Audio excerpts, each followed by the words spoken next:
you so much for your welcome to the Ukraine. I can't tell you how proud I feel to stand here in the Vindikusi Free Market Centre. And if you look very closely, you can see Kaka and I were great friends. Just a little bit. He was a very big man, I'm quite a small person, but we had the same energy. And for me to be here in Kiev, to feel your pulse, to witness the activism, is such a thrill. Because for me, this is creative destruction, in action, in action. To honour Kaka, we first met him, I'm here with my husband. I very much appreciate your sentiment. You like me and my husband loves me. Great. And we first went to Tbilisi, and literally Kaka was reforming by lunchtime. When we arrived in the morning, there was control over the ownership of agricultural land. By lunchtime that had gone, and in the afternoon we went with Kaka to the first presentation of a land title to a farmer. Amazing. So to be in an institute committed to action really matters. It was worth coming all the way around the world to be here with you this afternoon. How Kaka would have loved Brexit and loved Trump. Because for him the disruption, he was living disruption, and very big disruption at that. First of all, let me do a test. Who of you thought that the United Kingdom would leave Europe? Not many. Little hand? On the fence at first, right. And who thought that Trump would have won the American presidency? Okay. Disruption has met politics. And the New York Times, which is not a magazine or a newspaper I generally read, had a wonderful article the day after the Brexit decision, when everybody had predicted that there would be damage to the economy, that Britain would basically fail as a result of the decision to stand on her own feet. And the New York Times reflected on the shock of that disruption and said, the only lasting damage may be to old ways of thinking. And so I'm here today with people who think as I do. Vladimir, thank you so much. Anton, your wonderful hospitality. Natalia, it's just been wonderful to be with you. I'm here to try and animate the new way of thinking, to give you the confidence to deploy that new way of thinking so you can transform your prospects as a country. If you'll forgive me, I'm going to speak really frankly. I found that in order to disrupt, you have to be honest, you have to be transparent, and you have to be direct. So what I'm going to say is because I love your commitment to your future, and I want you to use your energy in a way that will disrupt institutions, politics, government, business, that for you as business as usual, which cannot be your future. So in speaking frankly, it's because I want you to have the commitment and the energy and the activism to succeed in your mission. So, in preparing to come to the Ukraine, I went to Cuba. Now, I didn't have to go to Cuba to know that communism doesn't work. Fortunately, in Cuba, communism didn't kill the music, right? Anyway, on my way to Cuba, I picked up the New Yorker magazine. And what's on the front page of the New Yorker, this is just a couple of months ago, if a political system is utterly corrupt, can it ever be fixed? Guess what country they're talking about? Yours. Ukrainians triumphed in 2 revolutions in 10 years. and they are still waiting for real reform. So that's not my headlines, but maybe your reality. I think reform as a term has got a really bad name. I went and spoke, Natalia, where is she, to the young people from the... Okay. These were young people, only one was 20, all the rest were under the age of 20. And they were young people who should have been full of a lot of optimism. And when I said to them, do you trust politics? No. Do you think government is relevant to your lives? No. Yet these are young people with the mind to be able to seize their future. It was really amazing. And one of them stood up and said, you talk about reform, but we've seen that and it doesn't work. And so I refuse to use the word reform, which has been given such a bad name. There are many people who will speak and work in the cause of reform. So the second paper that I read, and some of you have contributed to this, is the SAGSUR report, SAGSUR report, towards a decisive package of reforms in Ukraine. Right, my friend is here, yeah. It's not the talking about reforms that matters, it's the acting on the agenda. So I want this to be a practical exercise in what disruption really looks like. So as I say, let's honour Kaka by not talking about reform, let's talk about disruption. I asked the young people yesterday, do you know Schumpeter? They did not know Schumpeter. I said, do you know the term creative destruction? No, that was a new term to them. But for many of you, creative destruction, you know. You live this. You live this, right.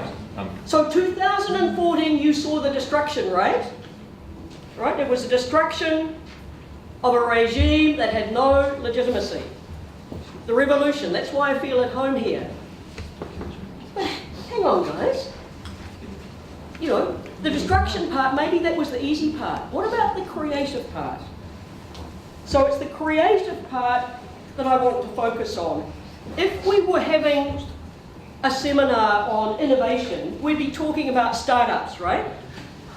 And the young people yesterday, I said, how many of you want to be lawyers? Nobody? That's a good start. How many of you want to create your own business? They all put up their hand. Great. So instead of using startup, I'm going to use Upstart Ukraine. That's my slogan. Upstart is, if it was a kid, you'd say, back in your box. You don't want to be put in your box by Russia, by Europe, by anybody else. You are your own people. So for me, Upstart Ukraine sounds kind of cool. So that's how I'm thinking about this agenda. And the third document I have, this is going to be worth a lot of money, which is the first copy of the agenda for Ukraine.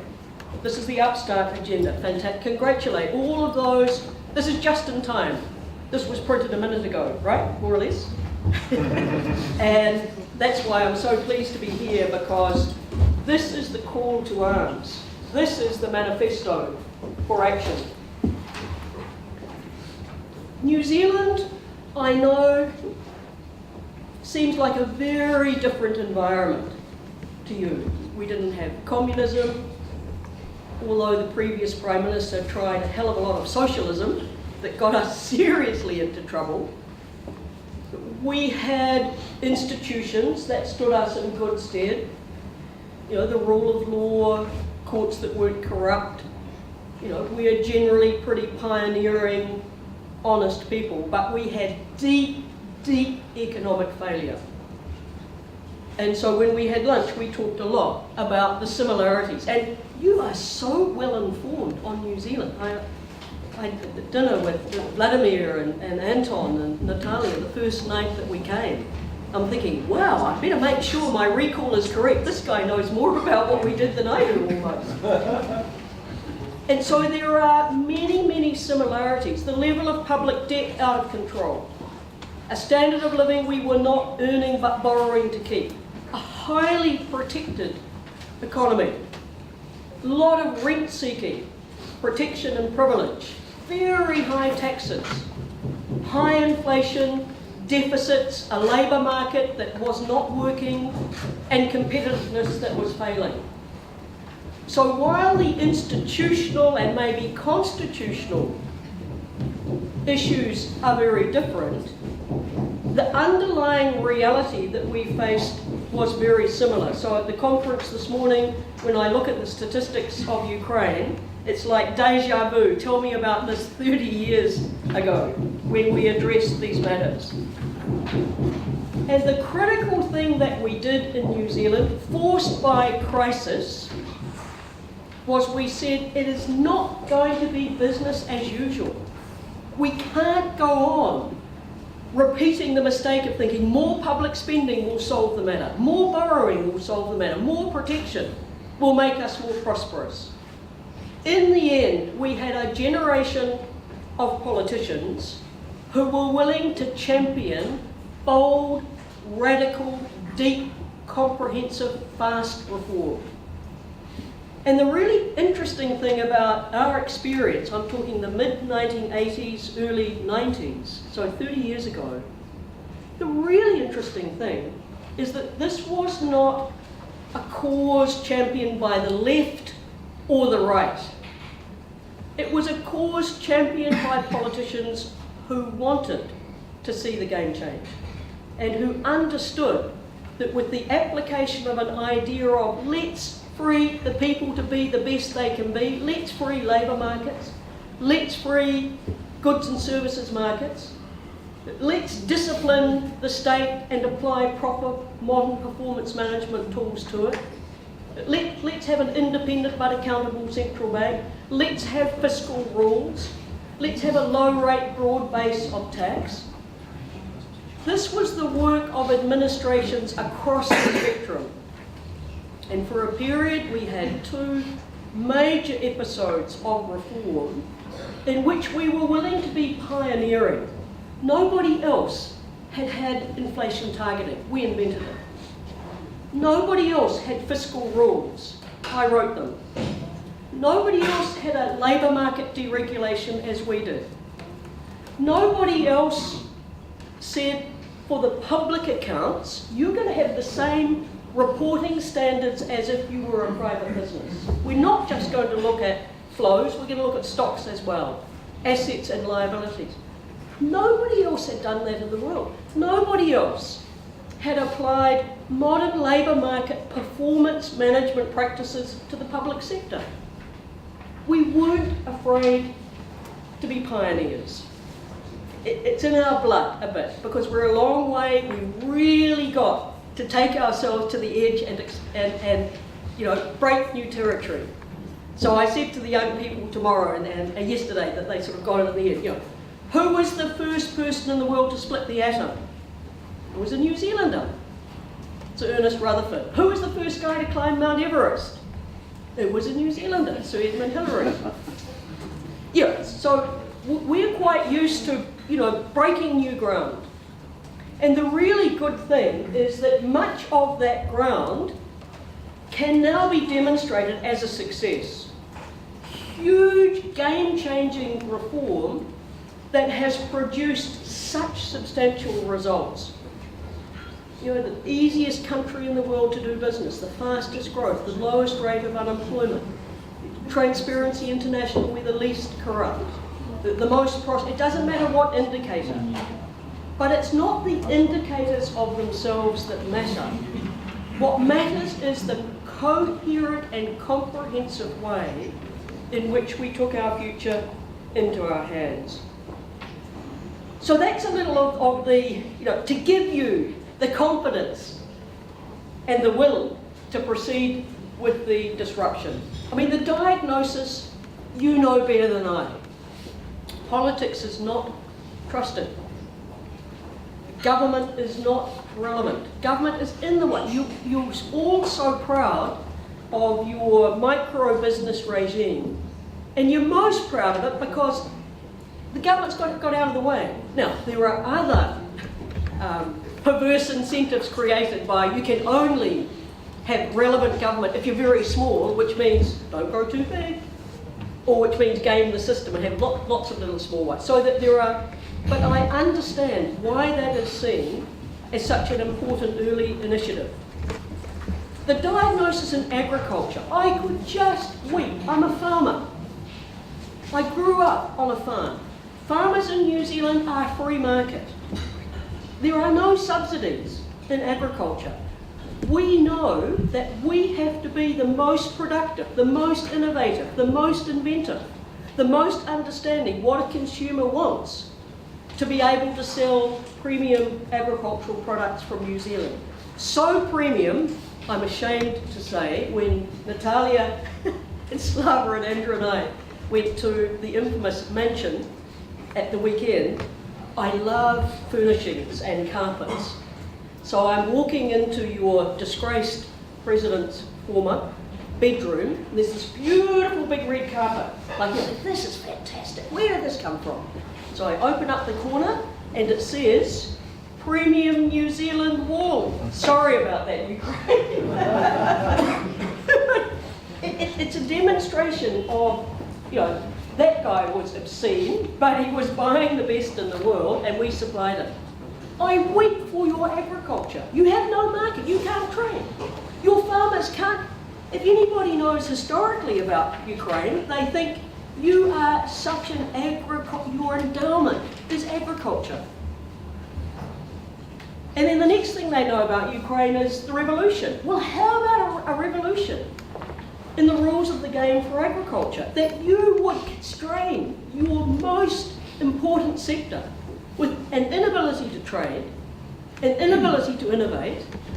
It just beggars belief. You know, you have to choose when you reform, you have to choose the targets. That would be one of the first. So the diagnosis, I think, is pretty obvious. I don't have to tell you that, you know, your economy is struggling, external forces are pulling the strings, you know, you've got, you know, corrupt rent seeking, you know, your rule of law and your institutions are not in good shape. It's not the diagnosis, I don't need to tell you that. What I want to do is to reinforce what is the agenda for this meeting, because this is what matters. It's really the acting on what I detect to be a demand for creative destruction here, for the disruption. We've just come from Greece. And I can tell you in Greece that if I take the general pulse, there's no demand for reform at all. Europe's been cruel to us, we're owed the standard of living, come on Mr. Prime Minister, just another subsidy, you know, leave us alone Germany, we're okay. That's Greece. So different in Ukraine. Maybe Vladimir's just introduced me to the right people. Everybody I've met is demanding the reform. And they wonder why there's no political will to do it. Well, perhaps you can help me answer that. I met your Prime Minister briefly yesterday. And in the very brief exchange, he said, no, we know what to do. Well, Mr. Prime Minister, that's not enough. There's another part of your job, which is not just knowing what to do, but having the will to act on it. Which is why I'm so insistent on the reform. And that's why this event is so important. You know, the impulse for disruption can come from many quarters, but these days, if the politicians fail in that leadership, it's the game on the ground that matters. And the game on the ground today, your agenda, how you are choosing to use your energy, what your priorities are, to me, that is the plan of action that really matters. So here's my wish for Ukraine. You've got in your head the vision that you want. What is the future that you want to create together? You're not going to get there by business as usual. You know, in the seminar this morning, somebody said, oh, cutting spend, just a bit more spending. To which, I mean, you gave the expert answer. My answer is, if more spending was the answer, why isn't Ukraine booming? Because that is not the answer. That's the business as usual. It's fast, radical, deep reform. Mr. Prime Minister, are you listening? I think the prize in Ukraine belongs to those of you who will force the agenda from the ground to the point where the politicians have no option but to act on that agenda. So the championship of these ideas, the concrete pillars for action, matter. They matter a lot. And it's not just one silver bullet. You know, over those reform episodes in New Zealand, we basically took the disruption to every element of policy, public and private. So the monetary policy reform and inflation targeting, the fiscal rules, where debt is now heading to 20% of GDP, public spending to below 30% of GDP, and surpluses have just been unveiled for the next 5 years. So the new institution is behaving itself. The labour market, we've got the highest rate of job growth and the lowest unemployment in all the developed world. So fast growth in jobs.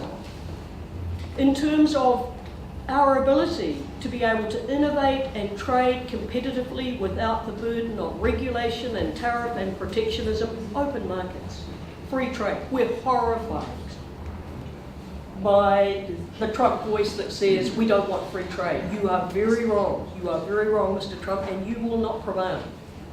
Because people will continue to trade goods and services. They will find ways to ensure that what I've got and can sell to you and you're prepared to pay across borders, there is no stopping that dynamic.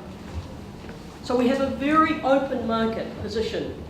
We have a tax system with a broad base and a low rate. We do not have the business of, you know, you come and talk to me as a Minister of Finance, I'll give you a differential tax rate here, or over here, I'll give you a tax holiday, or we'll have a different regime for small businesses and another for big businesses. What does the government know about decisions that we might make to invest and to employ? The government's job is to protect. There are core roles for the state. The rule of law, the defence, the police, the security, good quality public policy. That is the core role of the state. What does the government know about producing? The government thought it knew a lot about producing. My friend here, who's dealing with the privatisation agenda, knows very well. The government is a lousy producer. It wastes resources, and in your case becomes just another territory for capture by those who have privilege, and that's a license for corruption. There are just so many examples in the world of what happens in a high quality reform of state-owned enterprises, what the result is. And so that the tax base is so important, as is a modern performance management public sector. Now, I'm not talking about just applying a bit of IT to the same old, which is a bit like, you go on doing dumb things, we're just going to do them a bit more efficiently. I mean, first of all, you have to decide whether the state should intervene, does have a role. And then when you've decided that the state has an important role of protection or regulation, then you want to put around it the most modern performance management system you can have, which is why we reform public finance and why we reform the labour relations in the state sector. Just a little bit about technique, and Andrew and I talked about it at dinner last night. Well, you've got some wonderful restaurants here, fantastic. I mean, the innovation, the creativity of Ukrainians on display is just amazing. One bit of creativity and innovation I do not want from you, right? So there was a big boxing match over the weekend, one in London, Joshua, and one in New Zealand, Joseph Parker. And Joshua's going to play, he's going to box Klitschko, right? And if Klitschko wins, he's going to fight the Kiwi. I'm backing the Kiwi, okay? Okay? But yeah, just joking. I mean, you know, Ukrainians are very, you know, have shown to us wonderful service creativity. And as we had dinner, we were talking about, well, what would we do if we wanted to implement this disruptive agenda? And I would do two things. One, I think that, political will comes and goes. And if you get a political class that actually want to take the agenda and start to implement it, then, it doesn't always go in a neat sequence, because political circumstances and political world comes and goes. And therefore, it's really important to do it once and do it properly. You could privatise individually each state-owned institution, and by the time you got to number 3, 4 and 5, the resistance would have moved up. What we did in New Zealand was we did big bang omnibus reform. Reform of all of the labour relations in the state sector. Reform of all of the public finance in the state sector. State-owned enterprise reform for all state-owned enterprises. So big umbrella legislation that sets new rules of the game. That's the first part, because that changes the incentives, number one. Secondly, then, is the implementation, and that's where I think you've got a real issue on your hands. It's a project management issue for you, because your institutions and political power are so fragmented.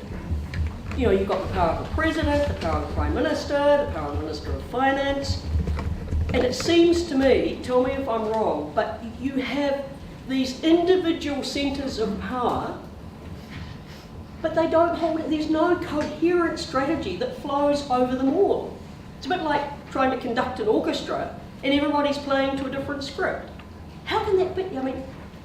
The strategy is, this is the Ukraine we want, vibrant, dynamic, the upstart. Then what is the action that we're going to need to take, and what does it take to win? You can't win if people are pulling in different directions. You can't win. Nor can you win if the people that you are looking to implement the agenda are the same old, whose tenure in the public sector is guaranteed whether they do a good, bad or ugly job. You just can't do that. So my solution, and I'm trying to be practical to that, would be that instead of having individual, I know the thinking of individual sort of reform groups sitting in these silos. You just get smarter silos. You don't want smarter silos, you want smarter strategy. And the strategy has to be coherent. So if the centre of power, as it seems, is in the President's office, then I'd set up the smarter SWAT team, and I'm seeing them here in this room. You're all sitting here. I would put you in an implementation unit, maybe say, this is for 2 years, guys. You're going to sacrifice everything 2-3 years for your country. And you are then going to have my authority as I'm pretending to be president for the day, and you would have my authority to then execute this agenda, to deal with the people who are incompetent. I met with the advisor, the key advisor to the Prime Minister of Greece, and he said something really wise. He said, the trouble here, talking about Greece, which is in real trouble, is that the people we trust are not competent, and the people who are competent we do not trust. Okay? So they've got a TNC problem. You've got to have, first of all, an agenda that's coherent, that's comprehensive, that understands the idea of liberty, where you get your new energy and dynamic as a country, how you unleash that dynamic. That big idea has to resonate, and it has to be coherently applied across the whole of your political actors. And so long as you've got institutions that basically specialise in silos, you're sunk, because you can only get little islands of excellence. You can only use that energy at the margins. I don't want you to use your energy at the margins. I want you to power up this upstart Ukraine, comprehensively. So that is my wish for you. So in the end, what does it come down to? It comes down to the great idea. You have the great idea. It comes down to projects of consequence. So if it was left for me, agriculture would be done next week, because that's such an important part of your, I mean, you obviously, if you look at the other great basis upon which you're going to get upstart Ukraine, it's education. Where that's a longer game, but that's your passport for the future. So the great idea, I'd have the really key, what are the key priorities, and then I'd have the SWAT team to execute against those priorities. So Ukraine, it's for you to play for. I wouldn't stand for 1 minute Europe telling me what to do. I know why you want Europe. You want Europe for security. I would too.